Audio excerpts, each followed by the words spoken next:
Lokohan talaga tayo dito, no? Lokohan talaga tayo. Airport. Tapos sabi nila, tapos naman na yung airport. Nasa build project daw. Tapos tourism. Paano magiging project yung tourism sa local government yun? Pag hindi naman sa local, pag sasabihin mo na hindi naman sa local government yun, at least sa executive department yun, eh nasa legislative department ka, huwag ka nga manloko ng tao. Terminal daw ng cruise ship. Alam mo ba baka port. Ako Bicol Party List, hindi siya yung binoto. Okay? Ganyan kasing ginagawa ng mga tao. Nalilin lang yung mga tao. Tapos, pinapalitan yung iba, ibang nomino ang nilalagay. Yung iba, totoo naman. Dapat mabuwag na yung party list system na yan. Kasi tignan nyo, ang binoboto ng mga tao, si Jericho Rosales at saka si Eddie Garcia, tapos ang umuupo, ito. Zaldico. Okay? Ito sa bilyonaryo.com. Ay, nako. Tingnan nyo, sa comment section tayo. Umpisahan natin. Sabi, Invisible Project, Zaldico, wala kaming nakikita sa project mo. Bicolana ako sanang project mo. Bakit ganito yung mga sinasabi nila? Proyekto at serbisyong maaasahan yan ang handog ni Zaldico. Isulong natin ang kanyang layunin para sa ikabubuti ng lahat. Nako. Medyo alanganin ako sa taong ito. Patawa ka, yung airport dyan sa Bicol, tapos na bago maupo si Marcos, paano naging project nila yan? Taga saan? Ba't galit na galit? Ba't galit na galit yung mga Bicolano sa'yo, ano? Zaldico. Ito kasi si Zaldico, ako Bicol Party List siya. Ibig sabihin, mga kabatas natin, nung binoto, itong ako Bicol Party List, hindi siya yung binoto. Okay? Ganyan kasing ginagawa ng mga tao. Nalilin lang yung mga tao. Tapos, pinapalitan yung iba, ibang nomino ang nilalagay. Yung iba, totoo naman. Tingnan nyo kasi mga kabatas natin. Projects of Ako Bicol na nakatulong sa mga Bicolano. Projects of Ako Bicol. Yan kasi siya. Siya si Boy Ako Bicol, no?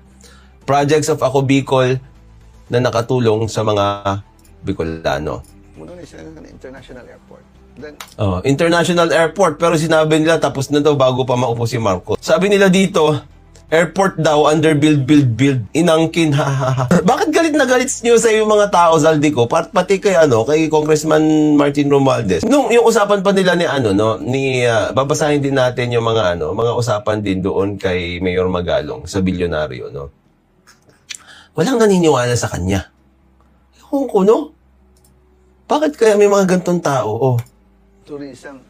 Yung sa akin na nag-layout. Tourism? Project nyo yung tourism? Hindi ba ang tourism may project ng executive department yun? Kasi yung Department of Tourism. Lokohan talaga tayo dito, no?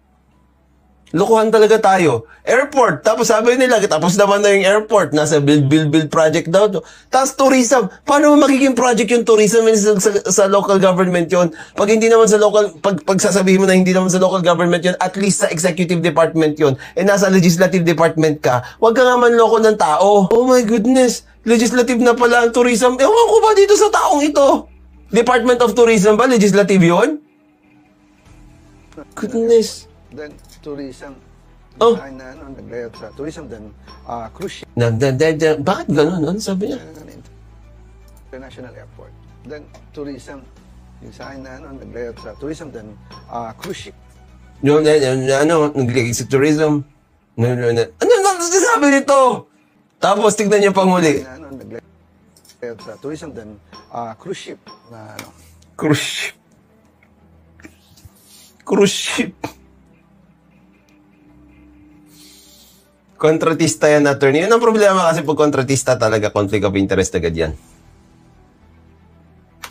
Cruise ship na... Terminal, ginagawa na namin, then the hospitals, the global hospital. Terminal daw ng cruise ship. Alam mo ba Baka port. Terminal ng cruise ship? May cruise ship ka? Kasi ito lang gusto ko ng clarification talaga dito. Alam na natin, busted na yung airport. Sabi dito, hindi niya daw yon. Taga Bicol yung mga nagsasalita, hindi daw nila talaga sa kanya yon. Busted na rin yung tourism. Obviously, hindi sa'yo yon. Hindi sa Ako Bicol yon. Number 3, cruise ship. Okay, baka nagkamali lang siya. Sinabi niya cruise ship. Okay? Baka port. Diba? Port. Docking station. Pero, kahit may port ka, kung walang cruise ship na bababa dyan, walang silbi yun. Alam mo ba yung sinasabi mo? Oh my goodness. Oh my goodness. Cruise ship? Bakit ganyan siya magsalita? Nagtataka nga rin ako bakit ganyan siya magsalita. Sa'yo yan, Zaldico, kabaga agyud mo. Kung totoo yan, sana kunin ka na kasi napakabait mo. Zaldico rap, sabi dito. Wala man lang may gusto sa'yo dito. First time in history na sila nagpaplano instead ng president. O, tignan natin. Wow. Top 3 friends. Global Hospital? Kulang-kulang na nga yung hospital dito sa Pilipinas. Para sa Pilipino mismo, Global Hospital pa? Oh my goodness. Friends in Congress. Well, first like everyday kasama ko si speaker, everything. Kaya attack dog kaya siya. Everyday kasama ko si speaker. Nag-focus group discussion kami si CDS JJ Suarez, Congressman Suarez. JJ Suarez, tinignan ko kung sino si JJ Suarez. Nag-google ako. Siyempre, hindi ko siya kilala eh. Sino ba itong JJ Suarez na ito? Ngayon, mga kabatas natin, Congressman Suarez, di ba? JJ Suarez. Dali. Google natin. JJ Congressman Suarez. Pag tinap ko yung Congressman Suarez, David Catarina Suarez.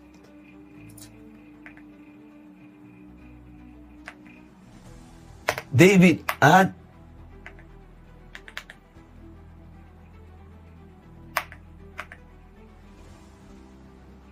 hindi, iba pala yung piniplay ko. Ito.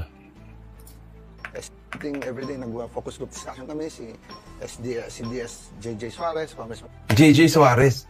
Kinugol ko yung Congressman Suarez, mga kabatas natin. Ang suggestion niya,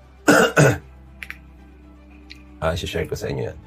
Kasi hindi ko talaga siya kilala, no? Ito, ginugol ko na yan. Pero pag ganyan kasi, yan yung lalabas. So, clinic ko yun. Plunder case. So, clinic ko yan.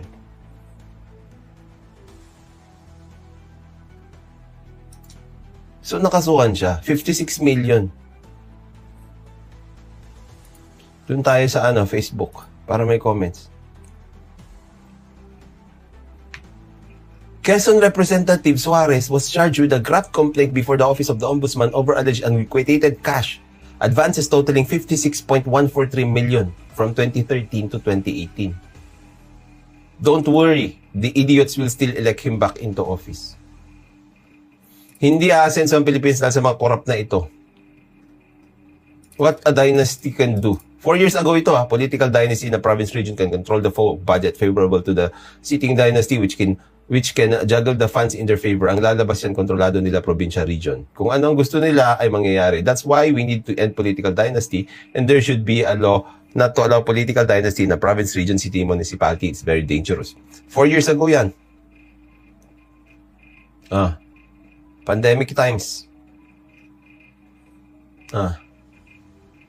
Findings pa pala ng Commission on Audit mula pa 2013 to 2018. Bakit wala man lang ginawa ang ombudsman na nakasuhan nito?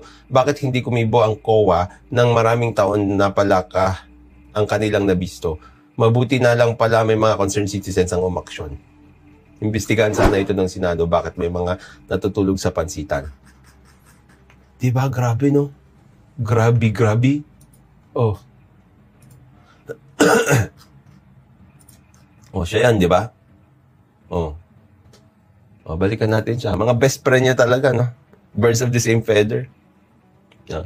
Suarez, si Don Gonzales, Senior Deputy Speaker, lagi yun namin Sino si Don Gonzales? Pag i-google mo rin siya, ang lalabas yan, Don Gonzales, wife Don Gonzales, tapos Don Gonzales Construction Company, Dongsong Construction Company.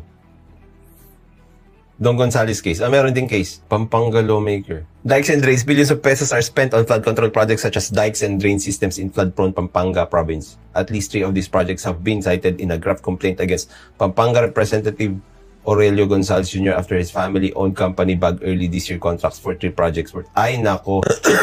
Nakaupo siya tapos yung pamilya niya yung kumuha ng proyekto. Ang galing, no? Ito mga kapasahan, syempre sasabihin nila si Mayor Magalong naman. Meron din kasong graft. Ito ang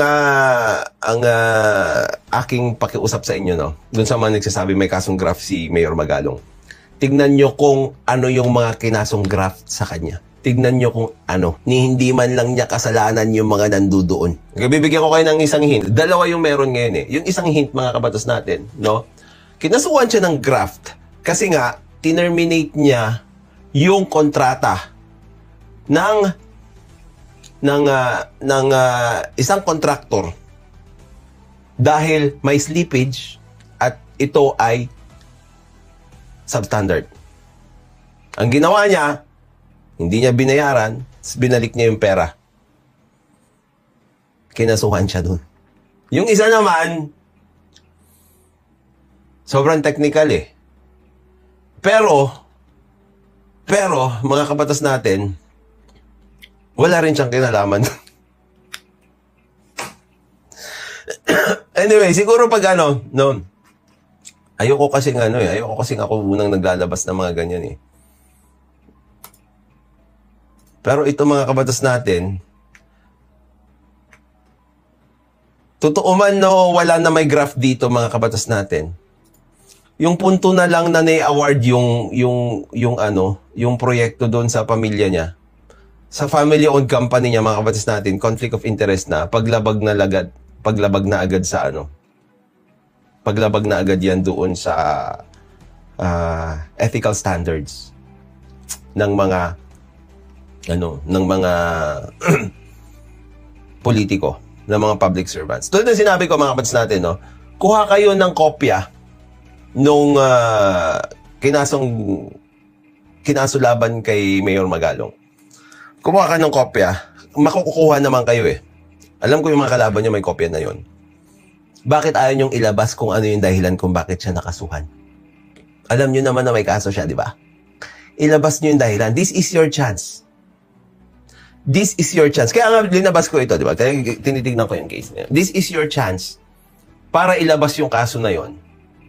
Para makita nyo kung ano yung dahilan kung bakit siya kinasuhan. It's very interesting. Okay? Paborito daw nilang project, flood control, sabi ni Mayor Magalong. Go ahead. I'm sure Mayor Magalong will not mind also. Mayor Magalong will not mind. Pinaplano everyday ko. Nagpa-plan kami, what's good for our country, what's good for our country. Tapos, yung mga pinaplano nyo, ina-award nyo naman sa kamag-anak nyo, katulad nito. Oh.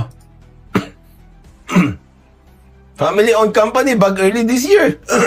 Contracts for 3 projects worth 612 million.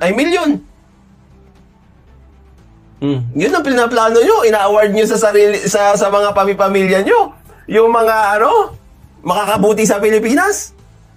Lokohan talaga. For Congress, what's good for our people. And what's good for our people? Bakit pamilya nyo yung may hawak ng mga kontrata? top 3 celebrities. Top 3 yeah. Na Bicolano po. Oo. Of course, si Manoy. That's why naging number 1 kami. Si Manoy. Eddie Garcia. Eddie Garcia. Di ba? Tulad ng sinabi ko sa inyo, ang dahilan kung bakit naging number 1 sila, si Eddie Garcia. Hindi siya. What a joke.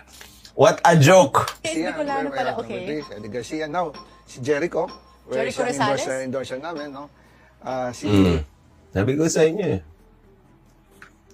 Yung dapat mabuwag na yung party list system na yan. Kasi tignan nyo, ang pinoboto ng mga tao, si Jericho Rosales at saka si Eddie Garcia, tapos ang umuupo, ito.